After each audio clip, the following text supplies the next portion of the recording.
हर चीज आखिर बनी किससे है? आज लगता है कि ये कितना आसान सवाल है ना? लेकिन सोचिए, कोई 200 साल पहले ये विज्ञान की सबसे बड़ी पहेलियों में से एक थी। तो चलिए आज उस इंसान की कहानी जानते हैं जिसने इस पहेली को सुलझाने का पहला सबसे बड़ा कदम उठाया। जॉन डॉल्टन और उनका एटॉमिक मॉडल। ये पता है, वो सवाल है जिसने सदियों से बड़े बड़े थिंकर्स को परेशान कर रखा है। मतलब हर चीज का उसका सबसे बुनियादी हिस्सा क्या है? हवा, पानी, पत्थर, ये सब आखिर बने किस चीज से हैं? आज तो हम बड़े आराम से कह देते हैं, अरे एटम से। लेकिन सोचिए, कोई 200 साल पहले ये सिर्फ एक जवाब नहीं था, ये एक रेवोल्यूशनरी दावा था। तो चलिए थोड़ा टाइम में पीछे चलते हैं। जॉन डॉल्टन से पहले केमिस्ट्री कह सकते हैं कि एक उलझी हुई पहेली जैसी थी। साइंटिस्ट्स के पास ऑब्जर्वेशंस तो बहुत सारी थीं, लेकिन कोई ऐसा एक नियम नहीं था जो इन सबको एक साथ जोड़ सके। साइंटिस्ट ना बहुत कंफ्यूज्ड थे। मिसाल के तौर पर कॉपर और ऑक्सीजन मिलके एक तरह का कॉपर ऑक्साइड बनाते थे, लेकिन एक और तरह का भी बनाते थे। मतलब एक ही एलिमेंट पर कंपाउंड्स अलग अलग। ये कैसे हो सकता था? उन्हें ऐसा लग रहा था कि कहानी का कोई बहुत जरूरी हिस्सा उनसे मिस हो रहा है। और बस यहीं पर हमारी कहानी के हीरो की एंट्री होती है, जॉन डॉल्टन। एक ऐसे हीरो जिनकी किसी ने कल्पना भी नहीं की थी। डॉल्टन का बैकग्राउंड देखिए, बहुत ही साधारण था। वो इंग्लैंड के एक छोटे से गांव में एक स्कूल टीचर थे। उनका ये क्रांतिकारी आइडिया किसी बड़ी बड़ी लैब से नहीं, बल्कि एकदम प्योर लॉजिक और गहरी सोच से आया था। उनके हथियार क्या थे? बस चौक, एक बोर्ड और एक शानदार दिमाग। और उसी दिमाग से उन्होंने एटम के पहले नियम दुनिया के सामने रखे, और उन नियमों ने केमिस्ट्री की दिशा हमेशा के लिए बदल दी। डॉल्टन का जो बेसिक आइडिया था वो ये था कि एटम ही नेचर का सबसे छोटा, ना टूटने वाला बिल्डिंग ब्लॉक है। एक छोटा सा ठोस कण जिसे और ज्यादा तोड़ा नहीं जा सकता, बस फुल स्टॉप। अपनी किताब में डॉल्टन ने कुछ बड़े सिंपल लेकिन जबरदस्त नियम दिए। उनका निचोड़ क्या था? यही कि पूरी दुनिया छोटी छोटी ठोस गेंदों से बनी है, जिन्हें हम एटम कहते हैं।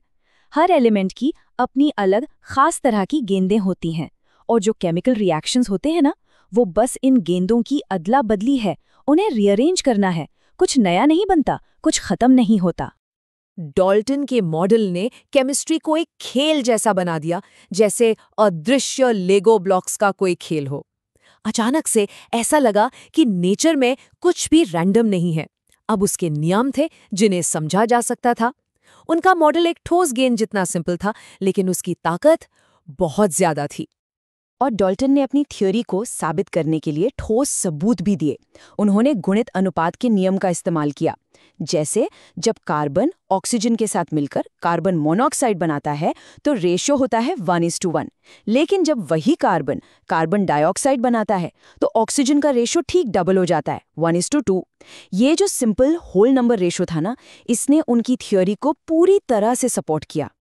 डॉल्टन की थ्योरी का असर बहुत जबरदस्त था।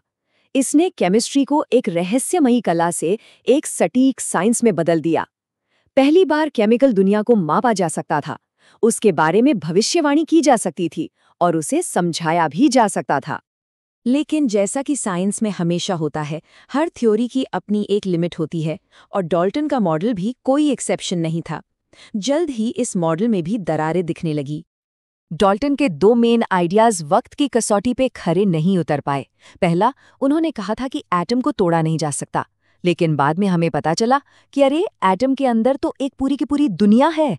दूसरा, उन्होंने कहा कि एक एलिमेंट के सारे एटम एक जैसे होते हैं, लेकिन आइसोटोप्स की खोज ने दिखाया कि एक ही एलिमेंट के एटम्स का वजन थोड़ा अलग भी हो सकता है। इस मॉडल को जो अगली चुनौती मिली वो 19वीं सदी के आखिर में इलेक्ट्रिसिटी के साथ हो रहे एक्सपेरिमेंट से आई। एक वैक्यूम ट्यूब के अंदर एक अजीब सी हरी चमक दिखाई दी, और बस उसी चमक ने एटम के अंदर की दुनिया के दरवाजे खोल दिए। और इसी चमक ने जे थॉमसन को इलेक्ट्रॉन की खोज तक पहुंचाया। एक ऐसी खोज जिसने एटम के न टूटने वाले विचार को हमेशा के लिए तोड़ दिया। जब जे थॉमसन ने इन पार्टिकल्स को खोजा तो उन्हें एहसास हुआ कि अगर ये पार्टिकल एटम से भी छोटे हैं तो इसका तो एक ही मतलब है कि डॉल्टन का ये आइडिया कि एटम को तोड़ा नहीं जा सकता गलत था। ये उस ठोस गोले वाले मॉडल के अंत की शुरुआत थी, और फिजिक्स में एक बिल्कुल नए चैप्टर की भी। और देखिए, साइंस ऐसे ही तो आगे बढ़ती है। ये एक लगातार चलने वाली कहानी है, जहां हर नया आइडिया पिछले आइडिया के कंधों पे खड़ा होता है।